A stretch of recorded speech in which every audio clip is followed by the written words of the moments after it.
시작되는 재해 수요일입니다. 이 재해 수요일이라고 이름을 붙인 것은 언제 기원을 하고 있냐면은 기원 후 4세기경부터 예수님이 돌아가신 죽으심과 십자가의 고난을 기념하는 사순절이 시작하는 날 첫날에 이 재를 몸에 뿌리고 이마에 재를 바름으로써 우리 때문에 십자가를 지고 돌아가신 예수님을 기념하는 데에서 이 재해 수요일이 시작되었습니다.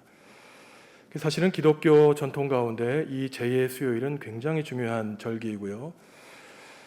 사실은 저희가 코로나가 아니면은 실제로 사실은 이 종려나무를 태운 재를 이제 뿌렸는데 이마에 십자가를 그렸는데 사실은 이 코로나가 아니면은 실제로 사순절 재해 수요일에 우리 목사님들과 함께 재해 수요일 의식을 좀 거행할 생각이 있었어요. 그렇지만 가능하면 좀 이 접촉을 피하는 게 좋겠다 싶어서 올해는 그냥 넘어가지만 아마 내년 상황이 좋아지면은 이 재를 이마에 십자가에 긋는 행위를 하려고 합니다. 기원 후 4세기부터 오늘까지 이어지는 기독교 전통이니까 한 1600년 이상 된 굉장히 오래된 전통이에요. 그러면서 목회자는 이 재를 십자가를 이마에 그리면서 어떠한 성경을 낭독했냐면은 회개하라 천국이 가까웠느니라, 아니면 너는 흙이니 흙으로 돌아갈지니라 라는 선고를 낭독해 주었습니다. 재가 상징하는 것은 인간의 슬픔과 고난과 죽음을 상징하는 것이죠. 우리가 영원히 살 것 같지만 결국 우리도 한 줌의 흙과 한 줌의 재로 돌아갈 것임을 사순절 첫째 날인 재해 수요일에 고백하는 것입니다. 오늘부터 사순절이 시작하는 이때에 우리에게 생명을 주신 주님께 감사하며 예수님의 십자가의 고난을 묵상하는 절기로 삼으시기 바랍니다. 그래서 오늘 설교 제목인 이 생명은 피에 있음이라 라고 하는 레위기 17장에 있는 이 구절이 굉장히 중요한 것은 오늘 레위기 17장을 보면 하나님이 이러한 말씀을 하시죠. 피를 먹지 말라는 것입니다. 짐승의 피를. 물론 예수님 이후 또한 베드로 이후에 이러한 레위기의 정결법을 예수님이 해결해 주셨기 때문에 오늘날 복음의 관점에서는 피를 먹는 것이 아무 문제가 없지만 구약의 관점에서는 짐승의 피를 먹지 못하게 했습니다. 왜냐하면 피에 생명이 있다고 생각한 거예요. 그래서 피에 대한 것 그리고 기름에 해당하는 것은 하나님께만 제물로 드릴 수 있다고 몇 차례 여러분들께 설명해 드렸습니다. 근데 오늘 말씀을 보시면은 피를 먹지 말 것은 그 피에 생명이 있고 또 피를 흘리지 마라 이렇게 얘기하죠. 그런데 우리 그리스도인들이 고백하는 것은 무엇입니까? 예수님의 피, 예수님의 보혈로 말미암아 우리가 고난과 죽음에서 새로운 생명을 얻었다는 것이에요. 그만큼 하나님이 레위기의 율법에서 피를 소중히 여기시는데 그의 독생자 예수 그리스도의 피를 흘리게 하심으로써 우리를 살려주시기 위해 예수님의 피를 흘리게 하셨다는 놀라운 은총을 깨달을 수 있죠. 이제 오늘부터 우리가 살펴볼 레위기 17장에서 26장까지는 성결법전이라고 합니다. 성결법전. 지난 시간에 말씀드렸는데 레위기를 두 부분으로 나누면은 1장에서 16장까지 나눌 수 있고 17장 이후로 나눌 수 있는데 조금 단순화시켜 말씀드리면은 16장까지는 예배당 안에서 어떻게 거룩한 삶을 살 수 있을까에 대한 가르침이지만 레위기 17장부터는 예배당 밖에서 세상에서 어떻게 거룩한 삶을 살 수 있을까에 대한 문제입니다. 사실 교회 안에서 거룩한 삶을 살기에는 그렇게 어렵지 않아요. 그죠? 기도할 때 눈 감고 찬양할 때 크게 찬양하고 하나님의 말씀을 잘 들으면 그게 다입니다. 정작 어려운 것은 예배당 밖에서 거룩한 삶을 사는 것이에요. 그 예수님이 두 가지 율법을 요약하셨을 때 하나님 사랑과 이웃 사랑으로 나누셨을 때 바로 이웃을 내 몸과 같이 사랑하라고 하신 말씀이 레위기 19장에 나오는 말씀인 것이죠. 제사장들이 이처럼 일상에서의 거룩함에 대해서 강조했던 이유는 뭐냐면은 하나님은 단지 예배당 안에 계신 분이 아니라는 사실 때문이에요. 마치 이스라엘 백성들은 성전 안, 성소 안, 예배당 안에서만 하나님을 잘 섬기면 거룩하게 살 줄 알았지만 예언자들이 수없이 비난했던 것이 그들이 예배당 밖에만 나가면 세상 사람들과 똑같이 살고 어쩌면 세상 사람들보다 더 악독하게 살아가는 모습 때문에 내가 언제 수장의 피를 바랬느냐, 천천의 만만 같은 수장의 기름을 바랬느냐, 제사 비파 소리 다 멈추어라. 기원전 8세기의 예언자들이 이 제사의 효능이 없는 것에 대해서 그냥 종교적인 열심만 다하고 일상생활에서는 거룩한 삶을 살지 않는 이스라엘 백성들을 질타했던 것이죠. 그래서 레위기 17장부터 26장까지가 굉장히 중요한 신앙의 가르침을 주는 것은 하나님은 천지 만물을 지으신 하나님이시기 때문에 온 땅이 하나님의 성전이라는 것이에요. 그래서 우리는 집에 있든 일터에 있든 친구를 만나든 하나님의 백성으로서 예배의 삶을 살아야 된다는 것이 바로 이 성결법전이 가르쳐주는 가르침입니다. 그래서 이제 오늘부터 살펴보실 텐데 이 레위기 17장에서 26장까지 보시면은 굉장히 다양한 내용이 있습니다. 오늘 보면 제물을 도살하는 법, 피를 먹지 말라는 것, 그 다음에 다음 장 18장과 20장은 성윤리, 근친상간 금지하는 것, 그 다음에 약자를 보호하는 것, 이방인 보호하는 것, 그 다음에 제사장은 가족이 죽었을 때 어떻게 해야 되는지, 누구와 결혼해야 되는지, 그 다음에 종교 절기, 그 다음에 정치 사상, 경제 사상, 이러한 윤리를 다루는 것이 바로 성결법전인 것입니다. 이 하나님의 율법을 시작하는 첫 장조에서는 하나님께 제물을 잡는 곳을 반드시 규정해라. 이것이 핵심이에요. 아무 데서나 예배하지 말고 하나님이 명령하신 정상적인 곳에서 예배하라는 것이 오늘 말씀입니다. 그래서 오늘 17장 3절과 4절을 보시면은 소를 잡든 양을 잡든 어떠한 짐승을 잡든 반드시 그 제물을 잡을 때에는 회막문 앞으로 가져와야 된다는 거예요. 만약에 회막문 앞으로 짐승을 가져와서 죽이지 않으면 그것은 살인 행위와 같다는 것입니다. 그 사람은 끊어버리라고 했는데 백성에서 쫓아내라는 거예요. 이게 어떠한 의미가 있냐면은 제사용 짐승을 잡든 식용 짐승을 잡든 하나님이 명령하신 규정된 장소에서 잡으라고 하심으로써 예배 행위와 우리 일상에서의 먹는 행위를 하나님의 명령과 통제 아래에서 이루려고 하는 목적이 있는 것입니다. 그리고 7절에 보시면은 예전에 너희들이 음란하게 섬기던 수점소에서 제사하지 말라는 말을 가지고 있죠. 그러니까 이게 무슨 말이냐면은 우리가 제사를 한다고 하지만 이것이 하나님께 제사하는 건지 아니면 오염된 제사를 드려서 이방신에게 제사하는 것과 똑같은 모양인지 우리들은 때로는 혼란스러울 수 있다는 거예요. 그것을 피하기 위해서는 하나님이 규정하신 명령하신 그 장소에서만 제사를 드리라고 말씀하고 있는 것이죠. 창세기부터 요한계시록까지 보시면은 하나님의 백성이라고 하는 이스라엘 백성들이 그렇게 순수한 예배를 드린 적이 많지 않았습니다. 가장 대표적인 것이 산당이라는 것이죠. 산당은 높은 곳을 의미하는 것인데 지금도 이스라엘에 가면은 그 산 높은 곳에 돌을 쌓고 나무 아래에서 이방 신들을 섬겼어요. 이스라엘 백성들의 가장 큰 신앙의 문제는 뭐였냐면은 우상을 섬기고 이방 신을 섬긴 것만이 아니었습니다. 하나님과 동시에 그들을 섬기는 문제였어요. 여기저기 발을 걸쳐 놓은 겁니다. 하나님을 믿는다 그러고 바알을 믿는다 그러고 해를 믿는다 그러고 뭐 하나 걸리지 않겠는가, 이런 식의 태도를 가지고 있었던 거예요. 그러니까 지금 하나님이 말씀하시기를 너희들은 내가 규정한 그곳에서만 순전하게 예배를 드려라라고 우리에게 말씀하고 있는 것이죠. 실제로 이스라엘 백성들의 이 성경 이후의 문헌을 보면은 기원전 8세기에 쿤틸렛 아주르드라고 하는 곳에서 이 비문이 발견되는데 굉장히 유명한 고고학적인 내용입니다. 어떠한 글귀가 나왔냐면은 야훼와 그의 아세라라고 하는 말이 나왔어요. 수많은 이스라엘 백성들은 하나님께 배우자가 있다고 생각했습니다. 그래서 지금도 이 텔이라고 하는 예배 장소에 가보면은 석비가 2개 세워져 있는 곳이 상당히 많아요. 하나님과 그 배우자를 믿었던 것입니다. 그러니까 이스라엘 사람들은 성경 이외에 있는 굉장히 오염된 종교 습관들이 많았다는 거예요. 지금도 마찬가지죠. 그리스도인들이 어떻습니까?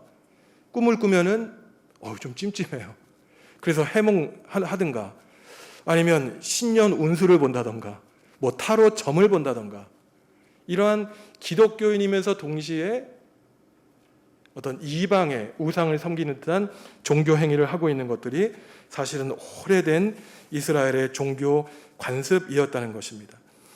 그래서 짐승을 잡을 때 제사용이든 너네들이 집에서 먹을 것이든 회막문에 가져와서 죽이라고 하는 것은 하나님의 영역 안에서 건강하게 신앙생활을 하라는 것입니다. 오늘날 우리는 소양 염소 비둘기를 잡아서 제사 드리지 않죠. 우리는 예배당에 나와서 말씀 듣고 찬양하고 예배합니다. 그렇지만 이러한 짐승을 잡을 때 회막문 앞에 나와서 잡으라고 하는 것은 오늘날 우리와 전혀 상관없는 가르침이 아니라 굉장히 중요한 가르침을 줘요. 그것은 뭐냐면은 그리스도인이 신앙생활할 때 건강한 교회, 정통 교리를 바르게 배워야 된다는 것입니다. 이단 교리에 빠져서 우리의 생명을 낭비하는 일을 범하지 말라는 것이죠. 역사적으로 이단 사이비가 창궐하는 것을 무엇을 반영하냐면은 단지 종교에 문제가 있는 것이 아니라 그 사회가 건강하지 않은 것이에요. 사회가 건강하지 않을 때에는 늘 이단과 사이비가 창궐할 수밖에 없습니다. 왜? 사람들이 불안하니까 그렇죠. 오늘날 2021년 한국 종교 상황이 어떻습니까?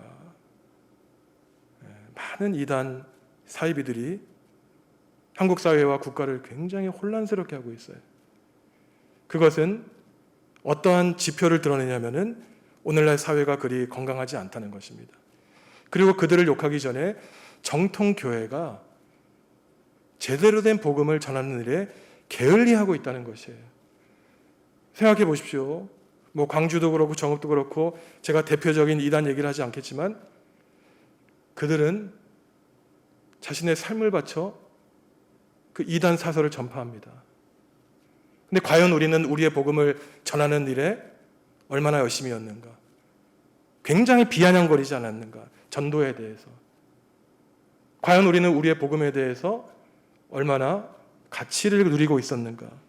우리가 스스로 질문을 해야 되는 것이죠. 이단에 빠지는 이유는 사실은 종교를 안 갖고 있던 분들이 이단에 빠지는 경우도 있지만 기존 교회 열심히 다니시다가 이단에 빠지는 분들이 상당히 많으세요. 왜냐하면 그들이 이단에 빠지는 분들이 대부분 열심히 있는 분들입니다. 이 진리에 대한 갈급함이 있는 거예요. 근데 그들의 말에 따르면 교회에서는 성경 공부 잘 안 가르쳐 준다는 것입니다. 그리고 내가 경제적으로 어려울 때, 내 삶이 힘들 때 그들이 다가와요. 그리고 하나님의 복음이다. 내가 경제적으로 도움을 주겠다. 아주 친근하게 다가옵니다. 너의 외로움을 해결해 주겠다.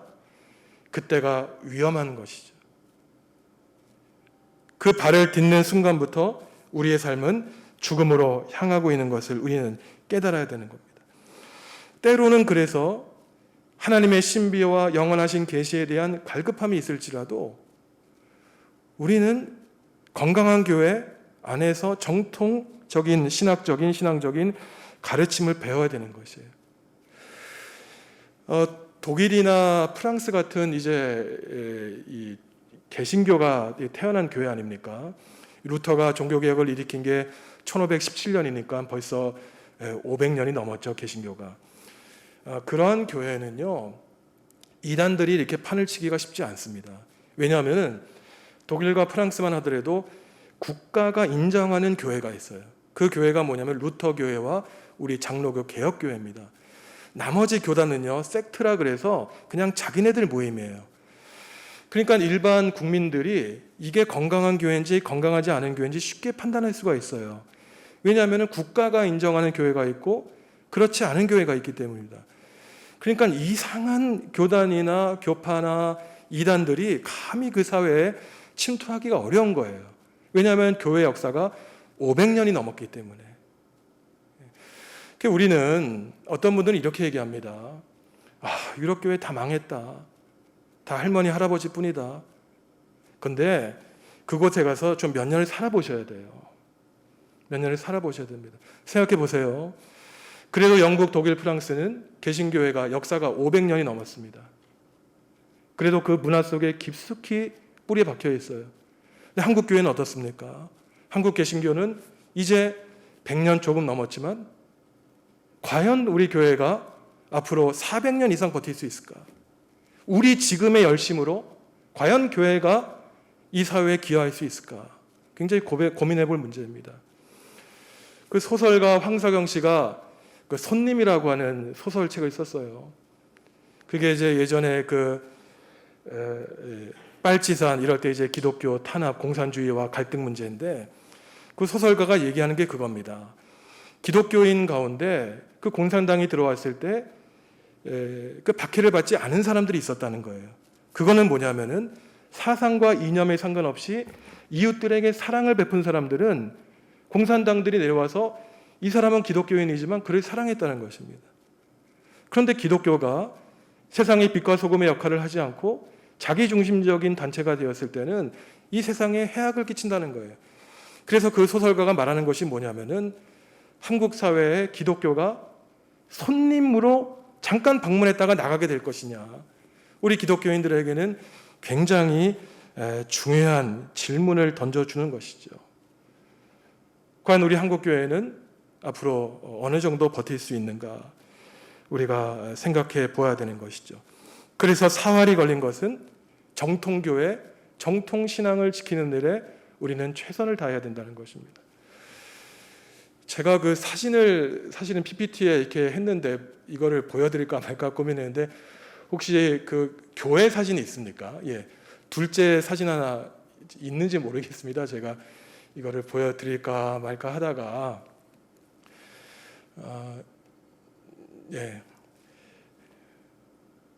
없군요. 예, 제가 사실은 우리 집사님께 보내드렸다가 그냥 안 보여드리려고 해서 아마 지운 것 같습니다. 제가 이제 어떠한 사진을 사실 갖고 왔냐면은 제가 유학할 때 한 1년 동안은 한인교회에서 협력 목사를 하다가 기왕 그 개신교회 본산지인 곳에서 공부를 하니까 그곳 교회에서 그냥 일반 신도로서 쭉 신앙생활을 했어요. 근데 이제 제가 오랫동안 출석한 교회는 한 역사가 한 40년 된 교회였습니다. 근데 거기서 걸어서 한 10분만 가면 종교개혁자 깔뱅, 칼빈이라고 부르는 사람이 목회한 교회가 있었어요.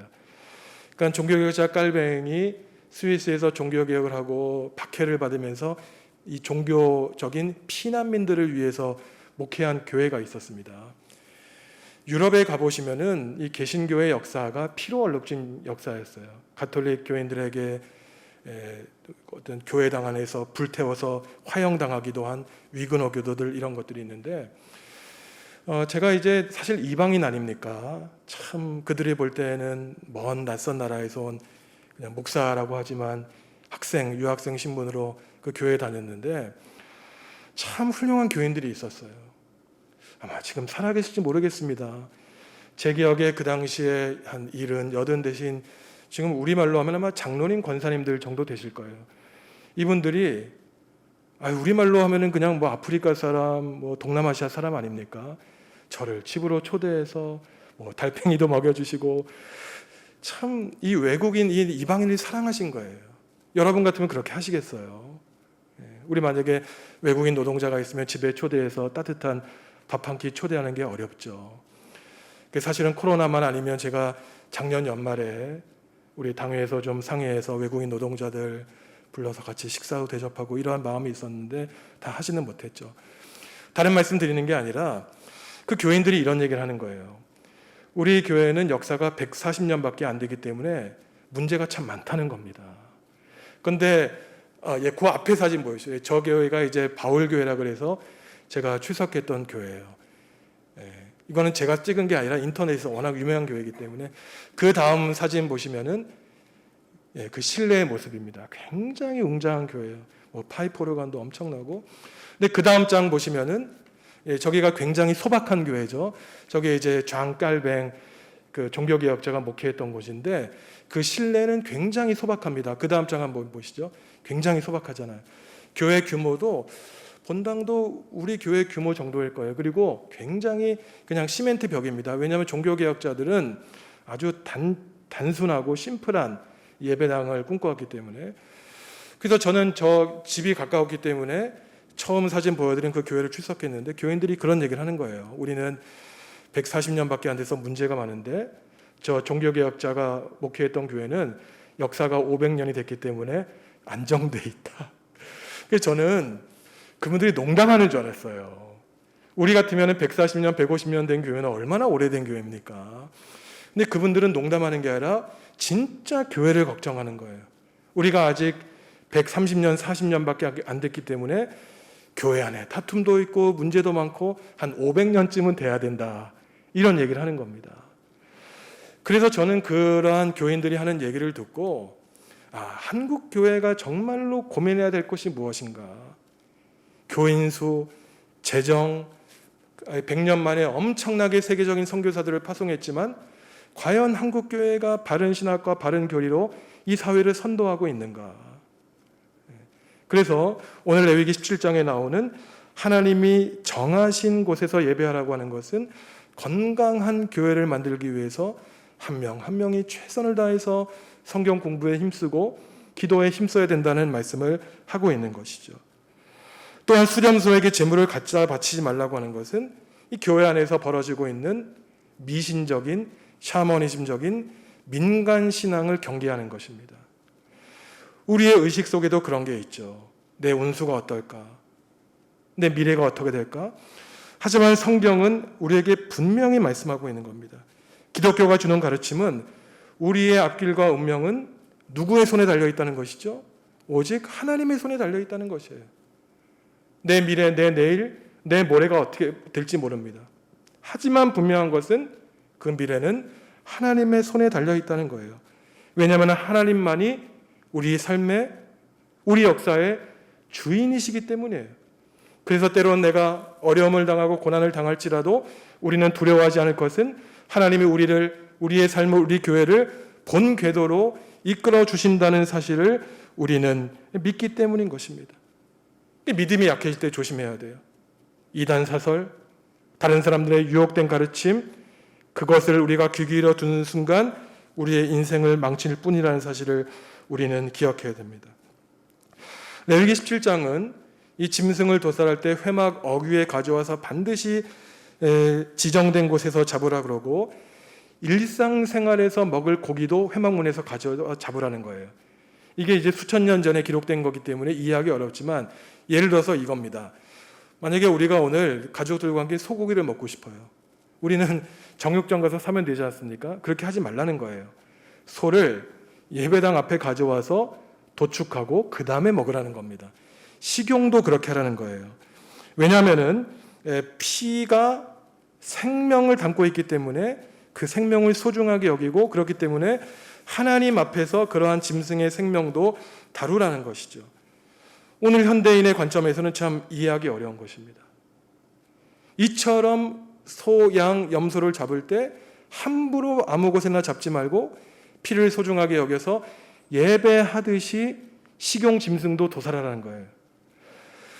저는 이러한 말씀을 읽으면은 하나님의 말씀이 이래서 하나님의 말씀이구나. 잘 생각해 보십시오.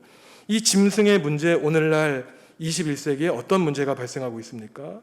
조류 독감, 구제역, 메르스, 살충제 달걀, 지금도 달걀값이 굉장히 올랐잖아요. 이 문제가 무엇입니까? 우리가 예전에는 상상도 못했던 이러한 짐승과 우리 인간과의 관계가 파괴된 것은 모두가 다 우리의 탐욕 때문인 것이죠. 예전에는 짐승들을 이렇게 키우고 목축을 할 때 넓은 들판에서 키웠습니다. 오늘날 닭이나 오리나 소나 돼지를 키울 때 아주 좁은 공간에서 공장식으로 그들을 찍어내고 있는 거예요. 그러니까 병이 한번 생기면 순식간에 그들에게 전염병이 옮아가고 그것이 그들에게 끝나는 것이 아니라 우리에게까지 그 전염병이 옮아가는 것이죠. 며칠 전에도 코로나가 반려동물도 감염되었다. 이런 뉴스가 드러나는 것입니다. 지금 우리의 뉴스에 나오고 있는 것이 결국 인간의 신앙이라고 하는 것은 하나님과의 관계 그리고 이웃과의 관계만이 아니에요. 그래서 제가 주일마다 하나님과 이웃과 피조세계에 지은 죄를 고백합시다라고 하는 것은, 인간의 영성을 판단하는 것은 그 동물을 대하는 태도에서도 알 수 있다는 거예요. 며칠 전에 뉴스를 보니까 짐승을 학대하는 그러한 클럽들이 있다 그러잖아요. 말로 표현할 수 없는 잔인한 일들을 짐승들에게 행하는 거예요. 뭡니까? 이 살인 욕구가 반영되는 거예요. 생명을 죽이는 데에서 쾌감을 얻는 것입니다. 이 정도로 사람이 많은 것을 배우고 많은 기술이 발달되어서 우리의 삶은 편리해졌는지 모르지만, 인격이 파괴되는 양상이 사람과의 관계에서, 피조물과의 관계에서 벌어지는 것이죠. 우리 한국 사람들이 1년 동안 먹는 소, 돼지, 닭이 한 1억 마리 된다 그럽니다. 1억 마리 정도. 근데 사실은 이 동물 윤리를 연구하는 사람들은 이 고기를 먹을 때에도 사실 고기를, 이 짐승들을 행복하게 죽여야 된다는 거예요. 이산화탄소를 뿌려서 기절시킨 다음에 도축하고 피를 뿌려야 되는데, 지금은 정해지지 않은 아무 곳에서나 잔인하게 짐승들을 죽이니까 그 짐승들이 건강하지 않은 영양분을 우리에게 준다는 것이죠. 그래서 오늘 레위기 17장에서 주시는 하나님의 말씀, 짐승을 잡을 때에는 하나님이 정하신 회막 어귀에 가져와서 잡아라. 그건 통제하는 거예요. 그리고 생명이 담겨 있는 피를 먹지 말고 함부로 흘리지 말라고 하는 것은, 얼마나 하나님이 우리의 생명을 위해서 다른 생명도 보호하시려고 하는 하나님의 뜻이 나와 있는 것이죠. 오늘날도 그렇지 않습니까? 많은 사람들이 어떤 마술적을 힘을 얻기 위해서 야생 짐승의 피를 먹는다던가, 이래서 바이러스에 감염되는 이러한 것들이 있는데, 이러한 미신적인 힘과 에너지를 얻기 위해서 다른 생명체를 함부로 살생하는 것에 대해서 하나님은 원하시지 않는다는 것입니다. 인간 중심적인 생각에서 나만 잘 살고 나만 행복하게 먹는 것이 아니라, 우리에게 생명을 주는 그 생명체들마저도 귀하게 여기는 믿음을 갖기를 원하신다는 것이죠. 그래서 하나님은 단지 우리 인간의 생명을 주관하실 뿐만 아니라 식물과 동물과 미물의 생명마저도 귀하게 여기시는 하나님이라는 겁니다. 예수님이 우리에게 그런 말씀하시잖아요. 이 땅에 있는 들풀이 무엇보다 더 아름답다는 겁니까? 솔로몬이 귀하게 지은 화려한 건축물보다 더 아름답다고 예수님이 말씀하신 거예요. 그래서 귀한 영성을 가진 사람은 길거리에 지나가는 있는 풀 한 포기에서, 구름 한 점에서, 짐승의 지저김에서 하나님의 생명을 느끼는 것이죠. 오늘 우리는 레위기 17장 말씀을 통해서 여러 가지 가르침을 깨닫게 되는데, 한 중요한 것 2가지만 정리하고 우리가 생각해 보려고 합니다. 오늘 우리에게 긴급하게 말씀하시는 건 뭐냐면은, 우리의 생명을 이바지하는 신앙을 갖기 위해서는 건강한 교회 안에서 건강한 신학적인 바탕 아래의 신앙생활을 영위하라는 것입니다. 나의 즉각적인 만족을 주는, 쾌락을 주는 가르침이 아니라 장기적인데 영생을 다루는 신앙생활에 최선을 다해야 된다는 것이죠. 우리의 육적인 건강을 위해서는 온갖 영양분을 먹지만, 우리의 영적인 건강을 위해서는 어느 정도 하나님의 말씀에 귀 기울이고 있는가, 우리 스스로 생각을 해봐야 됩니다. 그래서 저는 우리 성도 여러분들께 말씀드리고 싶은 것은, 우리가 이러한 자부심이 있어야 돼요. 우리가 지난 주일에 67주년 기념 주일을 가졌지만, 내가 속한 교회가 하나님 앞에 최고의 교회다라고 하는 자부심을, 그리고 확신을 갖고 계셔야 됩니다. 저는 제가 이제 학교에 재직할 때 학생들한테 그런 얘기를 했어요. 우리가 광주에 있는 학교지만 나는 내 학교가 이 세상에서 최고의 학교라고 생각한다. 왜 그러냐면요, 그런 생각이 없으면은 늘 나를 비하하고 다른 교회 바라보고 다른 학교 바라보고 불쌍한 인생이에요.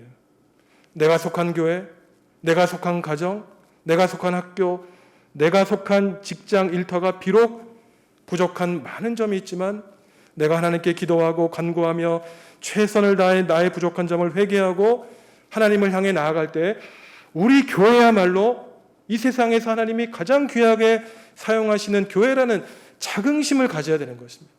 그렇지 않을 때 우리 스스로 우리 교회에 대한 자긍심이 없을 때 누가 우리 교회를 사랑하겠습니까? 누가 우리 교회를 격려하겠어요? 누가 우리 교회를 하나님의 도구로 인정하겠습니까?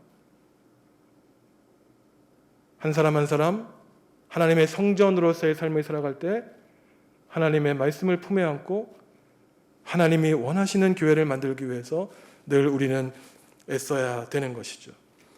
다음으로 우리가 생각할 수 있는 것은 피의 생명이 있습니다라는 말씀을 통해서 이 생태계가 파괴된 것이 인간의 탐욕 때문이라는 것을 우리는 깨달아 알아야 되는 것이죠. 그리고 또한 사순절 첫째 날 제의 수요를 보내면서 피에 생명이 있습니다. 피를 흘리지 말아라. 함부로 피를 대하지 말라는 하나님의 말씀을 통해서 오히려 예수 그리스도를 십자가에 내어주시고 그 십자가 위에서 피를 흘려 돌아가신 하나님의 사랑이 얼마나 값지고 귀한 것인지 우리는 깨달아 알 수 있는 것입니다. 짐승의 피마저 소중하게 여기신 하나님이 그의 외아들 독생자 예수 그리스도의 피를 흘리게 하셨다. 하나님이 아브라함이 이삭을 바치는 것을 보시고 이제 충분하다. 네가 네 독생자를 바치는 것을 보니 나에 대한 사랑을 알겠다. 이게 하나님의 예수님에 대한 사랑 아닙니까? 저는 자신 없어요. 제가 만약에 누구의 죄를 용서하라고 너의 딸, 네 아들 바쳐라? 저는 자신이 없습니다. 하지만 하나님은 우리가 누구이기에 나를 불쌍히 여겨주시고 모든 사람들이 나에게 손가락질하고 너는 구제불능이야. 너는 인생에 아무 가치가 없어. 나 자신도 나를 비하는 나는 실패자야. 라고 하는 나를 위해 독생자 예수 그리스도를 우리에게 보내주셨다는 것이죠. 우리가 마지막으로 레위기 17장 11절 말씀 같이 한번 읽어보겠습니다. 육체의 생명은 피에 있음이라. 내가 이 피를 너희에게 주어 제단에 뿌려 너희의 생명을 위하여 속죄하게 하였느니 생명이 피에 있으므로 피가 죄를 속하느니라. 육체의 생명이 피에 있으며 두 번이나 반복되는 거예요. 그러므로 죽은 사람을 살리기 위해서는 한 가지 방법밖에 없다는 것입니다. 생명을 담고 있는 피를 흘리라는 것이에요. 여기에 바로 예수 그리스도의 피, 예수 그리스도의 보혈의 놀라운 은총과 신비가 있는 것이죠. 사랑하는 성도 여러분, 기왕 하나님 믿기 시작한 거 제대로 한번 열정적으로 믿어봤으면 좋겠어요. 수점소에서 제사 바치던 또 하나님께 같은 짐승 바쳤던 이스라엘 백성이 하나님의 마음을 찢어버리게 한 것이 아니라 기왕 믿기로 한 거.